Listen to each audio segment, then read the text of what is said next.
Assalamualaikum warahmatullahi wabarakatuh. Kita lanjutkan. Lalu setelah batu-batu itu kita kumpulkan, yang jumlahnya puluhan. Bayangkan, batu itu terus kita bawa kemana saja kita pergi. Kita pergi ke pasar, pergi ke kantor, pergi ke rumah, pergi tidur, pergi ke rumah tetangga. Kemana saja batu itu kita bawa-bawa. Nempel di badan, nempel di kaki, nempel di kepala, nempel di seluruh tubuh kita. Bagaimana perasaan kita? Sakit tidak? Enak tidak? Jadi apa solusinya? Ya, batu-batu itu tidak boleh kita bawa pulang, tapi kita lempar. Begitu pula, hal-hal buruk yang ada pada diri kita, yang kita sudah sadari dan kita akui di sisi Allah, maka berikutnya adalah bagaimana kita mampu melontarnya, mampu melemparnya. Oleh karena itu melontarnya pun ada 3 jenis. Oke, saya jelaskan ini untuk hikmah karakter building. Karena tentu banyak sekali hikmah, ratusan, ribuan hikmah untuk makna haji yang sudah luar biasa. Tapi kita fokus kepada karakter building dan secara psikologi. Ada 3 jenis lemparan yang harus dilakukan, yaitu lemparan kecil, lemparan sedang, dan lemparan yang besar. Lemparan besar adalah Jumratul Aqobah, yang sedang adalah Jumratul Wusta, dan yang kecil Jumratul Ula.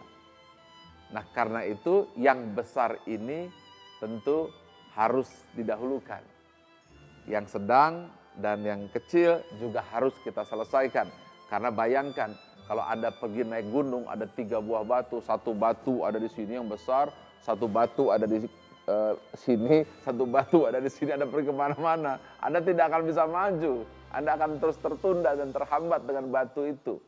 Dan bahkan batu itu bisa berkembang gitu ya.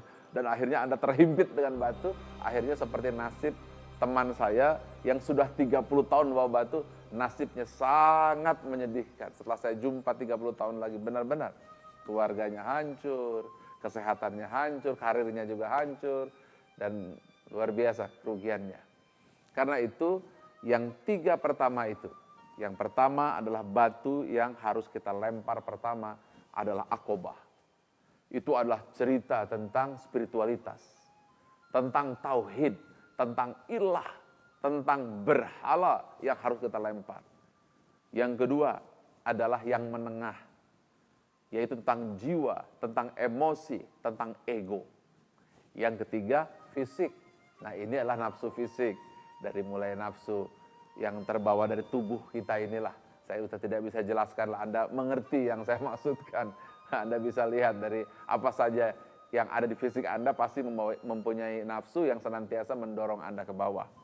Sekarang kita mulai dulu dari yang paling berat. Ini yang paling merusak, yaitu berhala harga diri. Dirinya ingin merasa hebat. Ingat siapa seperti itu? Fir'aun. Kemudian hartanya ingin paling banyak. Siapa itu? Qarun. Atau juga kita mementingkan berhala atau ilah-ilah yang lain, golongannya, kelompoknya. Dan itu yang terjadi yang membuat kerusakan yang sangat luar biasa di muka bumi ini. Itulah yang pertama harus dilontar. Sedangkan yang kedua yang harus dilontar adalah yang jiwa kita, ego kita. Merasa paling hebat, merasa paling pandai. Kemudian mudah marah, mudah tersinggung, malas, iri, dengki, itu juga adalah batu kedua yang harus kita buang. Sedangkan batu yang ketiga, dimensi fisik, yang juga harus kita perbaiki. Pola hidup kita, pola makan kita, way of life kita, seluruhnya adalah bagian yang harus kita lontar, yang harus kita perbaiki. Dengan lontaran 3 tersebut, maka kita sudah membuang batu besar yang ada pada badan kita, batu besar yang memberatkan bahu kita, dan batu besar yang memberatkan yang ada pada jiwa kita. 3 poin, yaitu physical, emosional, dan spiritual. 3 itulah yang harus dibersihkan sebelum kita melangkah ke langkah berikutnya. Di samping kisah napaktilas Nabi Ibrahim alaihissalam, tentu Allah itu maha luas, maha besar. Ketika Allah mengajar, maka ajarannya luas yang tak terhingga. Sehingga sampai dikatakan apabila pohon-pohon itu menjadi pena, lautan jadi tinta, tidak akan cukup. Begitu juga penjelasan saya pun tidak cukup untuk menjelaskan betapa hebatnya makna haji yang diajarkan oleh Nabi Ibrahim alaihissalam kepada seluruh umat manusia. Betapa sempurna ajaran ini, betapa hebatnya ajaran ini. Diajarkan Nabi Ibrahim alaihissalam 5.000 tahun yang lalu. Bahkan juga mungkin dari zaman Nabi Adam alaihissalam 25.000 tahun yang lalu. Dan terjawab fenomena abad ke-21 ketika orang bicara tentang neurolinguistic program, ketika orang bicara tentang karakter building, ketika orang bicara tentang ilmu psikologi, tentang bagaimana membangun manusia unggul, sudah dijelaskan dalam perjalanan haji yang demikian sempurna. Bayangkan kalau sekiranya kita hanya memahami potensi diri di padang Arafah, tetapi kita tidak memahami kelemahan diri di Musdalifah, betapa kita akan berjalan membawa batu yang membuat kegagalan.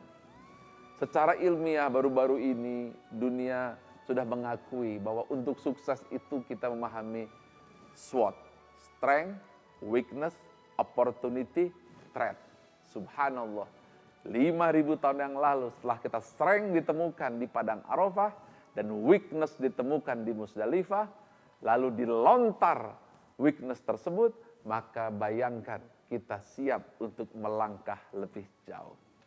Inilah ilmu dari Allah Subhanahu wa taala, pelajaran yang paling sempurna untuk manusia. Semakin lama Anda pelajari ilmu Islam, maka yang ada semakin modern ilmu itu. Sanurihim ayatina fil afaq. Kami perlihatkan tanda-tanda kekuasaan kami. Shadaqallahul azim.